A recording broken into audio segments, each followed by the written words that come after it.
Hey, that's pretty good. The Raptors defeat the Greensboro Swarm that were cosplaying as the Charlotte Hornets 120 to 100. So, yes, this is the second game in a row where the Raptors are playing like Bryce McGowan's, JT Thor, Nick Richards, Teo Maladone, and Svi Mikhailuk as a starting five.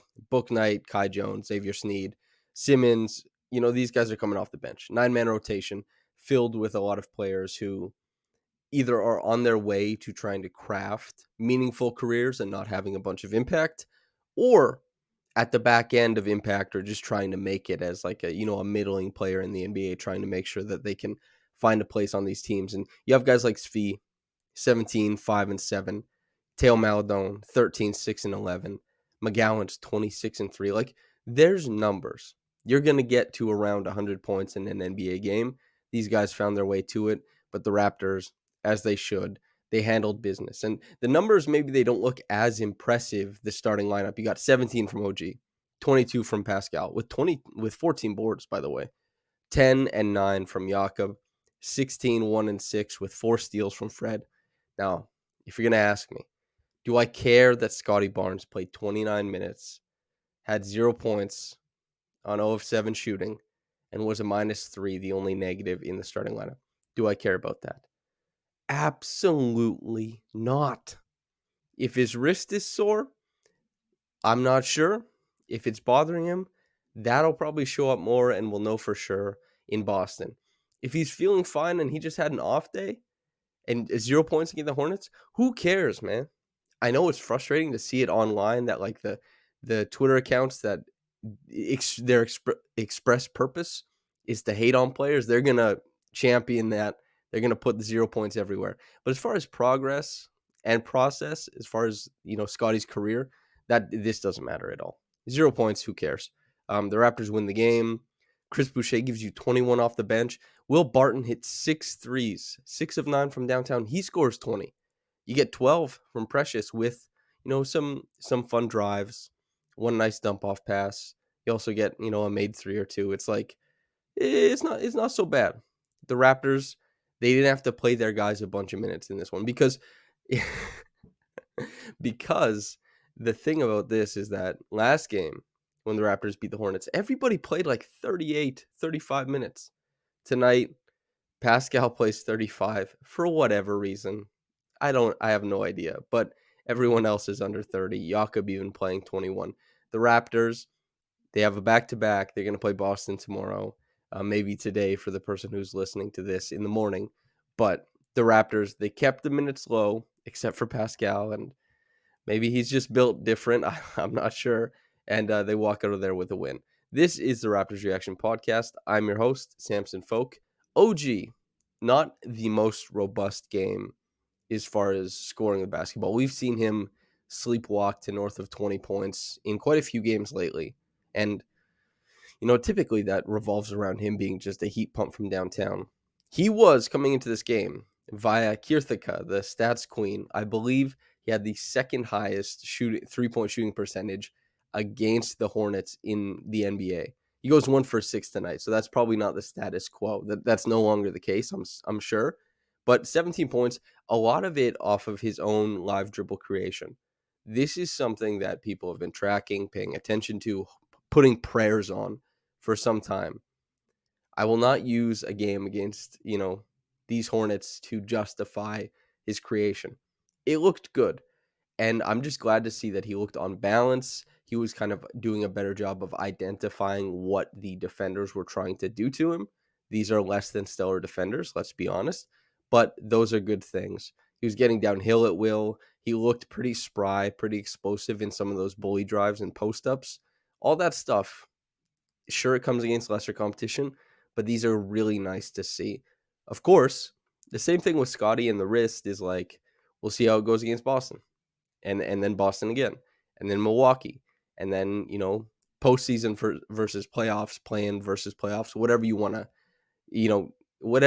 however you delineate to give it the proper verbiage. I don't really care, but the Raptors are going to be involved in that at least to some degree, maybe to the full degree if they make it into a series.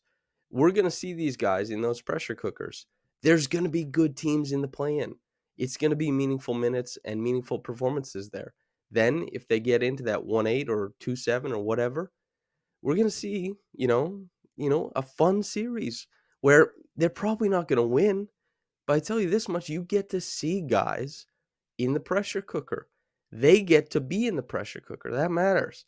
So progressing and keeping that momentum and also keeping in mind what these guys are capable of, just happy to see them win this game because they want to be in the best position going forward. I'd rather they play the Celtics than the Bucks. I want them to just keep winning basketball games. That's what I want. As far as unique wrinkles in this game, there's not a lot going on. This is the second batch of 2 games that they've played against the Hornets.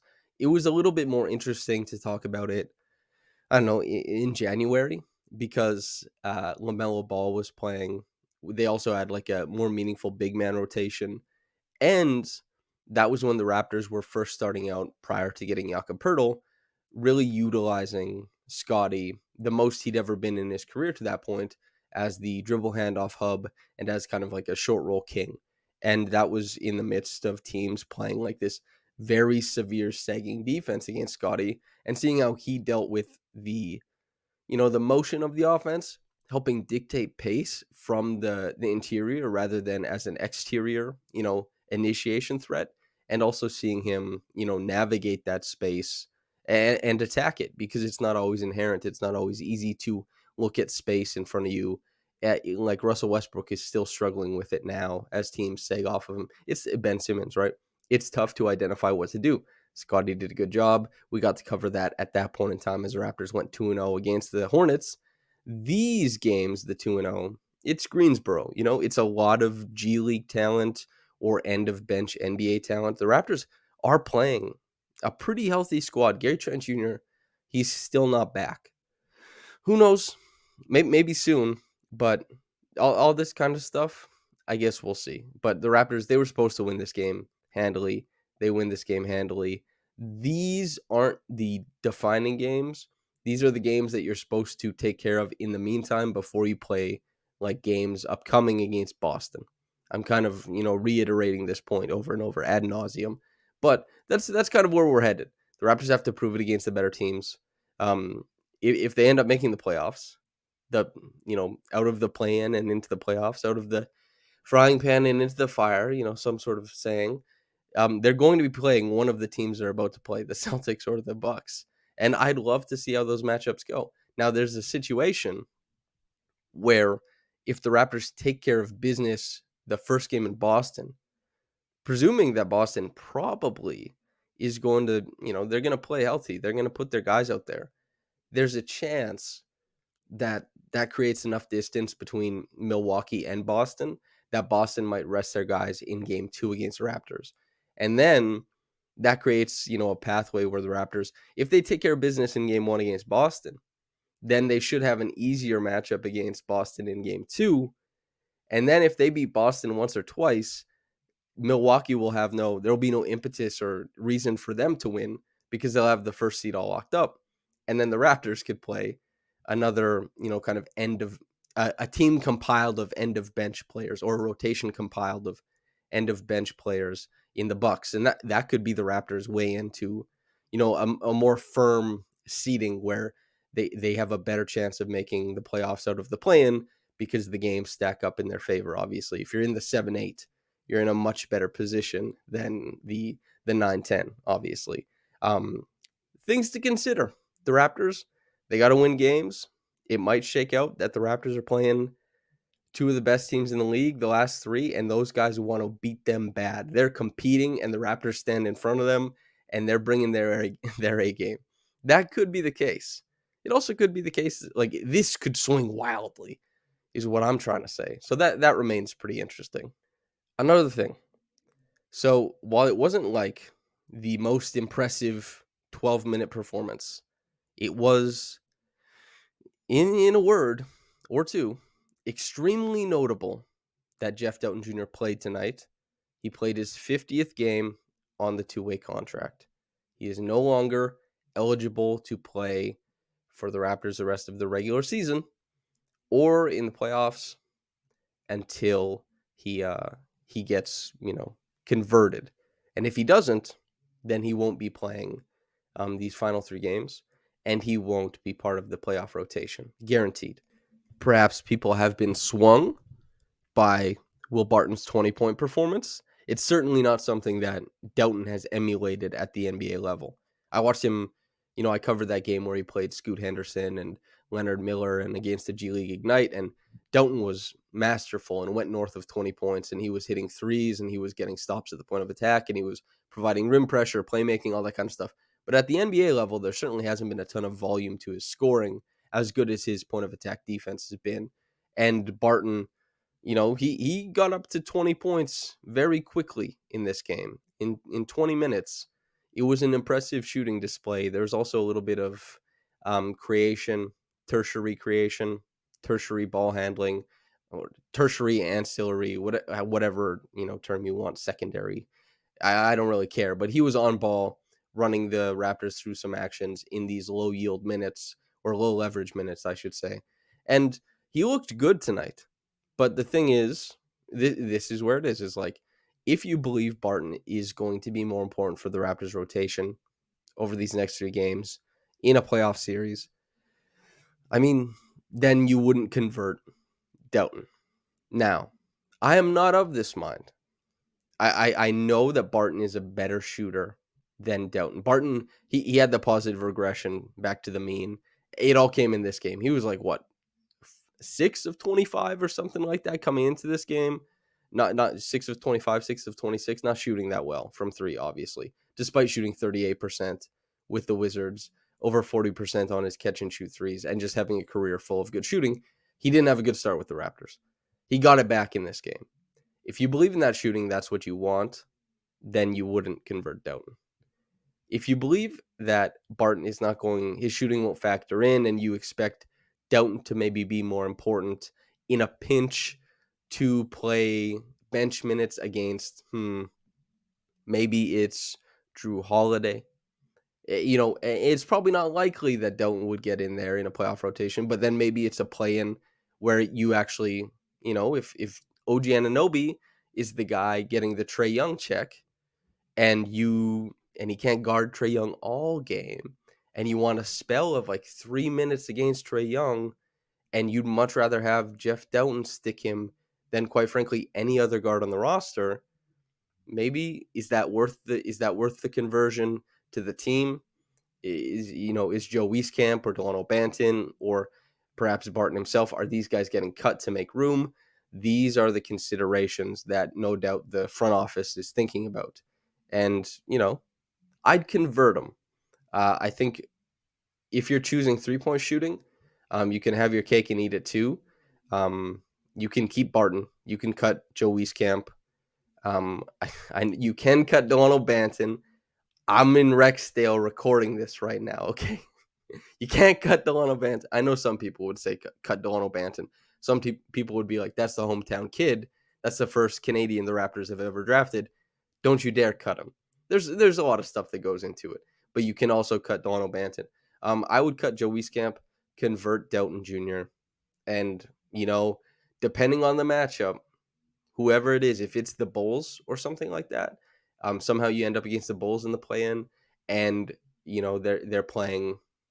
Let's say they're allowing a lot of line drives and collapsing outside of it because their perimeter defense is particularly porous with like DeMar DeRozan and Zach LaVine and whatever Patrick Beverley is doing at any point in time, something like that.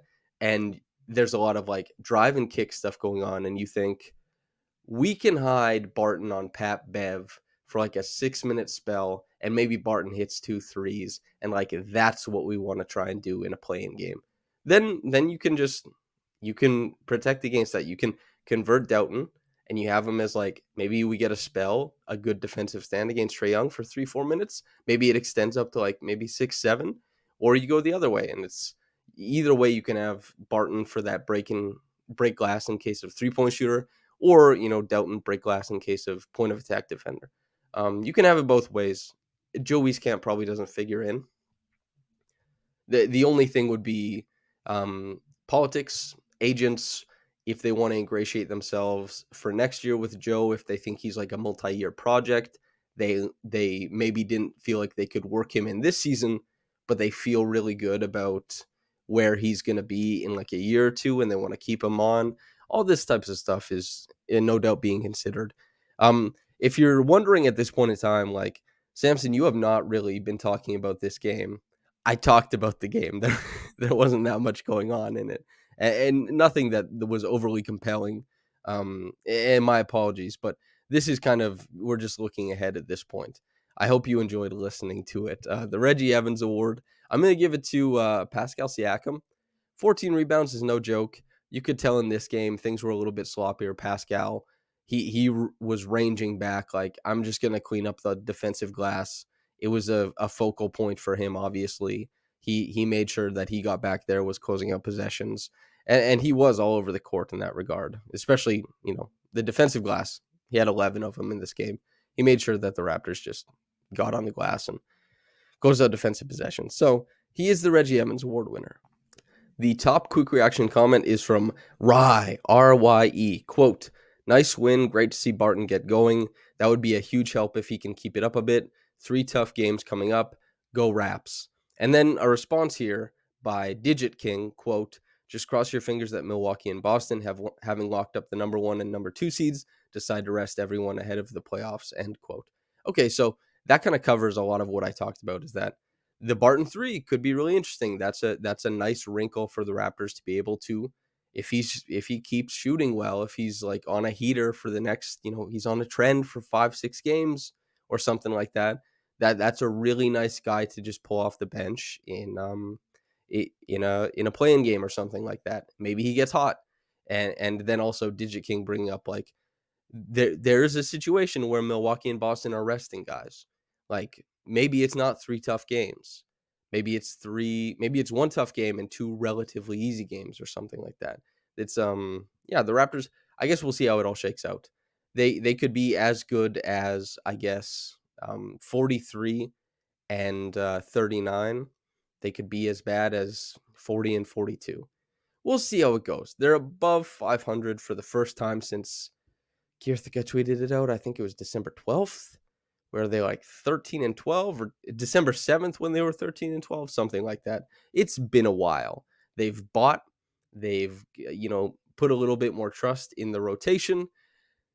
They've done their best to add to this team to give them a chance in the playoffs.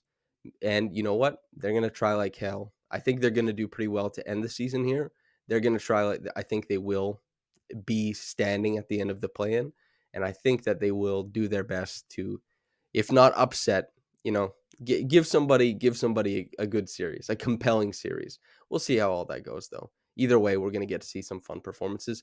I hope my performance as the podcaster was okay for you, listener. If you're on YouTube, like that video, subscribe to the channel. The most important one is to subscribe over at Raptors Republic, with the most important basketball coming up, baby. You're going to want to know what happens during the game. I don't mean to sound egotistical or big-headed about Raptors Republic, but as far as like analysis of what's happening on the court, you aren't going to do better.